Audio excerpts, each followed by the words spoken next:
Previously, in the Aeneid, the Trojans have landed in Africa, and Aeneas, being the fearless leader that he is, has gone hunting and brings back 7 huge stags, one for each of his ships.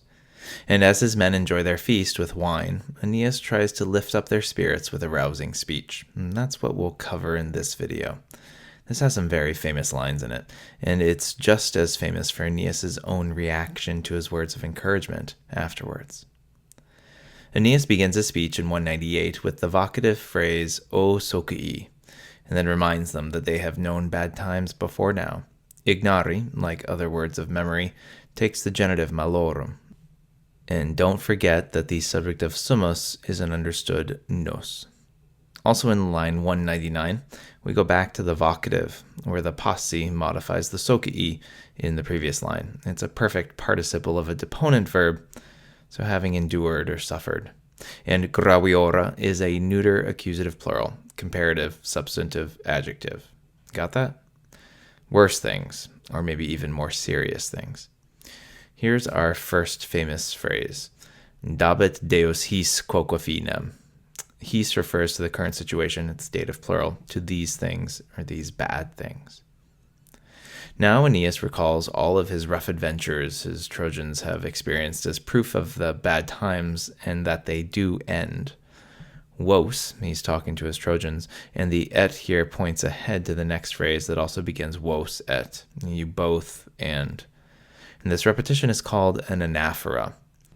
Acestus in 201 is a syncopated form of acesistus, you approached. Scyllaeum rabiam and the Scopulos refer to the monster Scylla, who has dogs' heads sprouting out from her midsection, and ships who passed a little too near her would get a couple of sailors eaten. And in fact, Odysseus decides to sail closer to Scylla and guarantee the loss of a few of his men, rather than take a chance with losing everything in the whirlpool of Charybdis. The Scopulos here are probably the caves in which Scylla lives, resounding deeply by the barking of her waste hounds. In Book 3, we will learn that Aeneas was advised by the seer Helenus to not risk going past Scylla, located in the Strait of Messina, between Italy and Sicily, and instead go the long way around Sicily. Being a good, pious leader, Aeneas does just that. Oh, and add an estis here to make experti into a finite verb. You experienced the rocks of the Cyclops. And he's referring to Sicily here again, where in Book 3, Aeneas meets up with a Greek abandoned by Odysseus during his time with Polyphemus, and they see Polyphemus from a distance. And oh, the Trojans have had such a rocky journey so far. Next, we get 2 imperatives, revocate and mittite. Animos maybe means something like courage, and mittite is more like send away. Now comes the most famous part of the speech. Forsan et haec olim meminisse juabit. Forsan here means perhaps, with juabit an impersonal future tense verb. It will be pleasing, but there's also a sense of utility with this word. Maybe it will be useful. And some scholars suggest that it will be good gets this dual meaning of juabit. Meminisse has a perfect infinitive ending, that's the isse, but this verb memini is defective, so it only has perfect tense forms, even though it might have a present tense sense. So translate this verb here just as to remember or recall. And haec, neuter accusative plural, these things, is the object of meminisse. And perhaps it will be good to remember these things. Casus in 204 is a 4th declension accusative plural and refers to the same thing as discrimina, and both are misfortunes or crises, and the tendimus means something more like aim or strive. The ubi refers to latio. Fata here is nominative plural, the subject of ostendunt, and quietas modifies sedes. The fas in 206 refers to divine will. It's connected etymologically to the fata in line 205. And fas often takes an infinitive. So finally, Aeneas ends with 2 imperatives, durate and servate.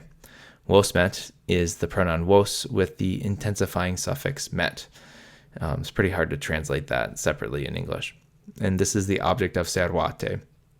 Rebus secundis is a dative with secundis meaning favorable or even better. So we finish up this section with a short 2-line summary of Aeneas' own feelings and how they contrast with his words. Talia voce refert is our closing quotation mark, and remember that talia is neuter accusative plural, either such things or such words. Aiger, sick, describes Aeneas, the subject of simulat and premet in 209, with curis ingentibus, an ablative of cause after aiger, showing the source of his sickness. Our last line is a masterpiece of Virgil's artistry. The first half shows Aeneas' outward appearance, while the second half expresses his inner turmoil. There's an asyndeton, a lack of conjunction here, too. He feigns hope. He pushes grief. Also, the word order emphasizes and draws importance to these actions. The accusative, the ablative, and then the verb gets swapped around for the verb, then the ablative, and finally the accusative. And this inversion of word order reinforces the contrast of these two actions. So in this speech, Aeneas is reminding his men of all of their experiences and trials. And there's that hint with ante, and the graviora, the worst things, are elaborated upon in the following lines. And we have the rage of Scylla and the Cyclops, along with the various misfortunes and so many crises of things in line 204. But Aeneas also points to the future, and the gods end everything. Who this god is a different story. It must be Jupiter, since he controls everything, but Juno is really the one who's forcing Aeneas and his Trojans through all of these misfortunes, even if Aeneas isn't aware of it. It will be good to remember everything in 203, and the reference to Latium, the supposed rest granted there, although only after wars are fought, and the new Troy rising again. In many ways, Aeneas is alluding to the idea that you have to suffer first in order to achieve prosperity and future success. This is one of those big themes in the Aeneid, that Troy must fall for Rome to rise. People must die for the Romans to be born. Next comes the feast and long-awaited lamentation.